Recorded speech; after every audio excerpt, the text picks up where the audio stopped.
สางทุเรียนเนาะอยู่ที่สปป.ลาวเนาะอันนี้เขาก็นำเข้ามาเต้นั่นเมืองจันทร์พุ่นเนาะว้าวสวยจังเลยอุ้ยพี่น้อง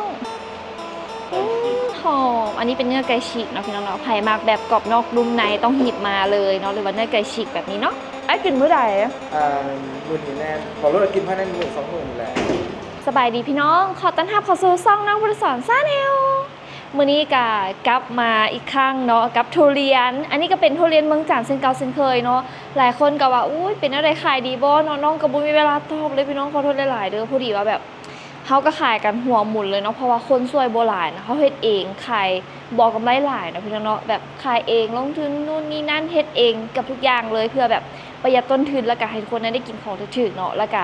มาช่วงนี้ทุเรียนแห้งถึกไปอีกเนาะพี่น้องเนาะมาช่วงนี้คือแบบได้ทุเรียนมาหอบนี้คือแบบหน่วยพอดีเลยเนาะหน่วยประมาณ2 โลขึ้นหาประมาณ 3-4 โลกำลังนะฮักเลยมั้ยเดี๋ยวน้องพามาเซเวเบิง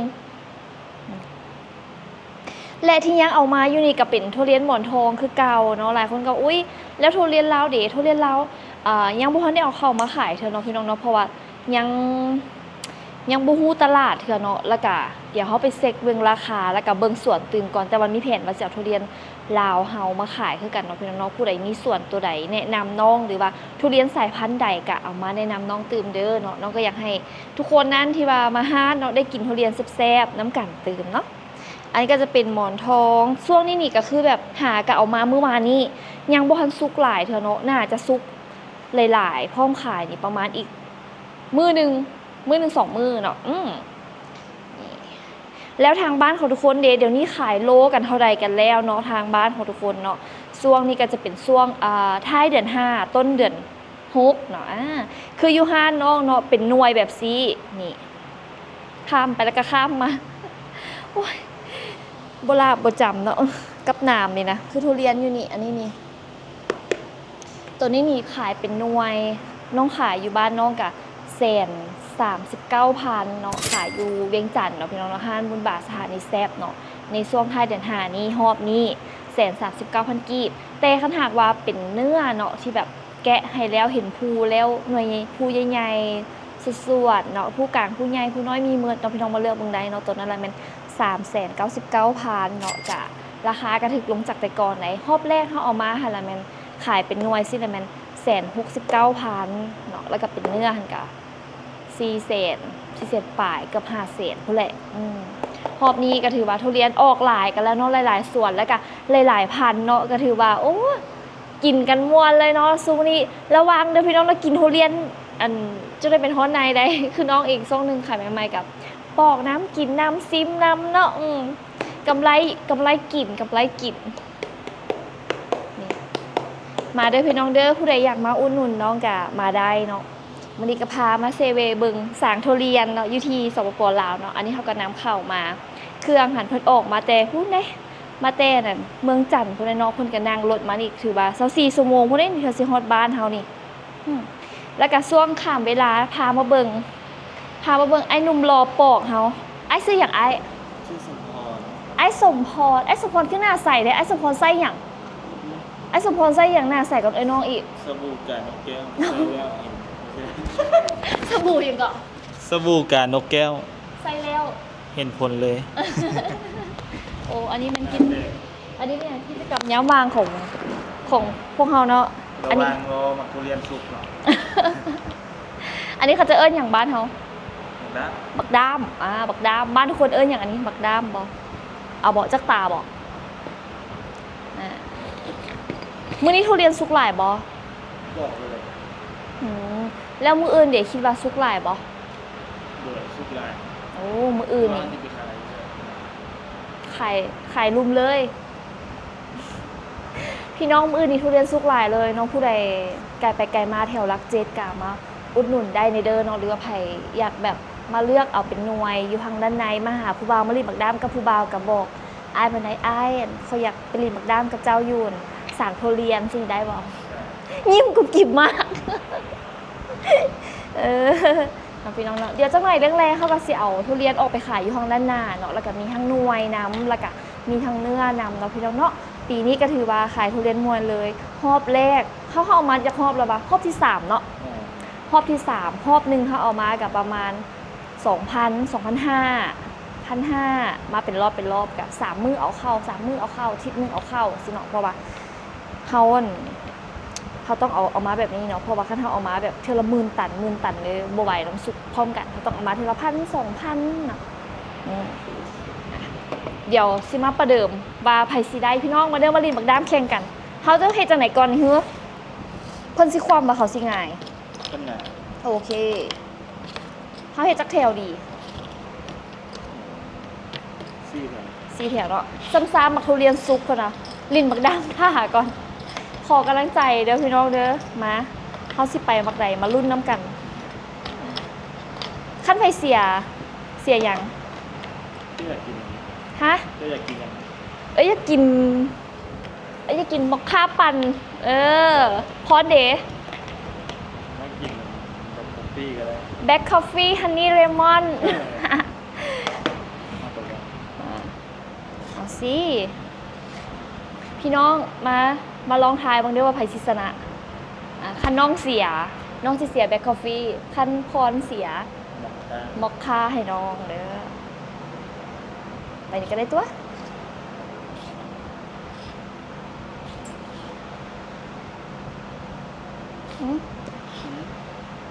ไปตัวใดดีวะไปนี่ซะจะกินฉันเหรอ พี่น้องเบิ่งเด้อเพิ่นคิดว่าเขากินเพิ่นตัวหนึงแม่นบ่คิดแล้ว นี่เขาใกล้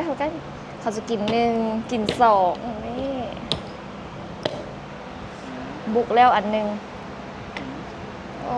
สิไปต่อหรือสิพอซำนี้โอ้เป็นตาเสียอยู่เว้ยเอาซะ1 2 สวยงาม พี่น้องเดี๋ยวจะหน่อยมาสรุปกันนะว่าไผสิแพ้ไผสิชนะ ปาบ อ้าว เอาเข้าด้านก่อน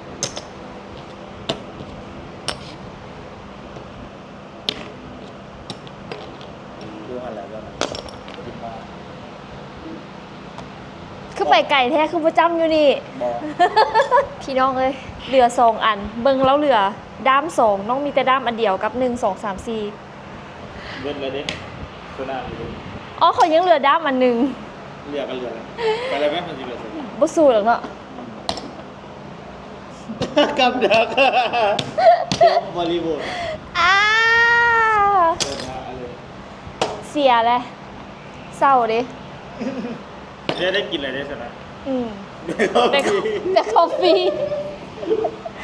มื้อนี้ก็บ่มีหยังหลายเนาะพามาเบิ่งทุเรียนแล้วก็เช็คราคาของมื้อนี้พร้อมเนาะมื้อนี้ก็ขายกิโล139,000แล้วก็เป็นเนื้อ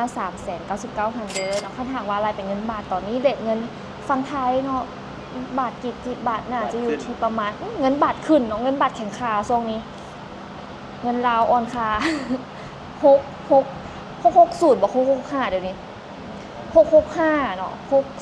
665,000ต่อ 1,000 บาทเนาะ60เนาะเดี๋ยวให้ทีมงานไล่ติ๊ง และทางบ้านเขาทุกคนขายกิโลเท่าใดเนาะแล้วก็ทรงที่ก็มีทุเรียนหลายสายพันธุ์เลยเนาะอยู่จังหวัดใดแน่เนาะอันใดแซ่บๆก็คอมเมนต์บอกน้องเลยเด้อเดี๋ยวน้องสิตามไปกินเนาะแล้วก็พี่น้องทางฝั่งไทยเนาะเขาถามว่ามาเที่ยวลาวหรือว่าพี่น้องทางต่างประเทศเนาะมาเที่ยวลาวเนาะเพราะว่าทุกชาติใดก็มาแวะอุดหนุนน้องเลยเด้อมาแวะมาซิมเด้อพี่น้องทางฝั่งลาวฝั่งไทยแล้วก็อยู่ต่างประเทศเด้อ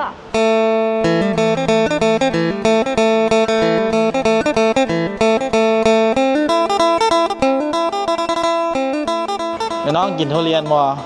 ถ้ากินน้องสิปล่อยให้กิน กิน แป๊บหนึงเด้อ โอเค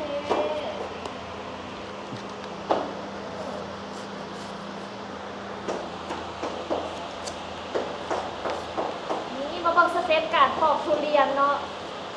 จากพ่อค้าทีปอกมาแล้ว4 ปีซ้อน นี่ถึงระดับนี้มึงใกล้ๆนะ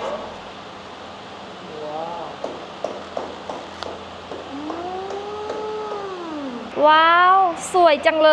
ย อุ้ยพี่น้อง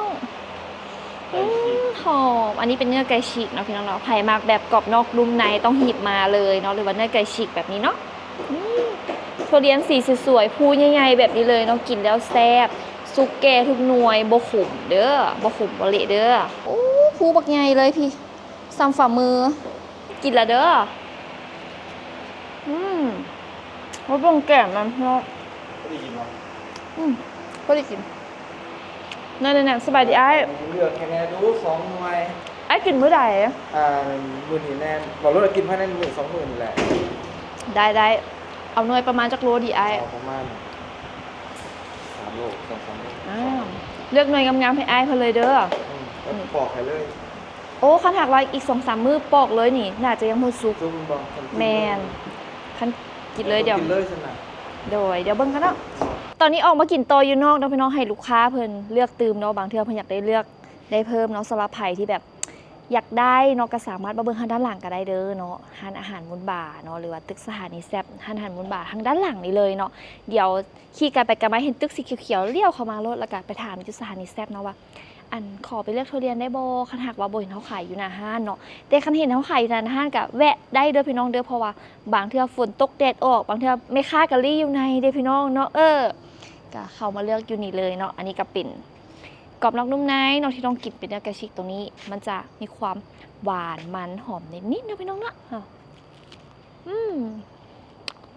หวานแซ่บทุกหน่วยเนาะอันนี้เป็นทุเรียนหมอนทองเมืองจันทร์ของแพรเลยก็ขอฝากไว้เด้อพี่น้องเด้อมื้อนี้ก็สิได้ขอโตวออกไปก่อนแล้วเนาะขอบใจบ่าวพรหลายๆที่ว่าเพิ่นปอกให้กินเดี๋ยวสิได้ไปเลี้ยงกาแฟเพิ่นก่อนเพราะว่าที่นี่กาแฟเพิ่นไว้เพิ่นว่าได้กินทั้งทุเรียนเนาะถึงบ่ได้กินกาแฟก็ยามอคค่าบ่ได้กินซ้ำมื้อนี้ แล้วพบกันใหม่เด้อพี่น้องเด้อสบายดีเด้อ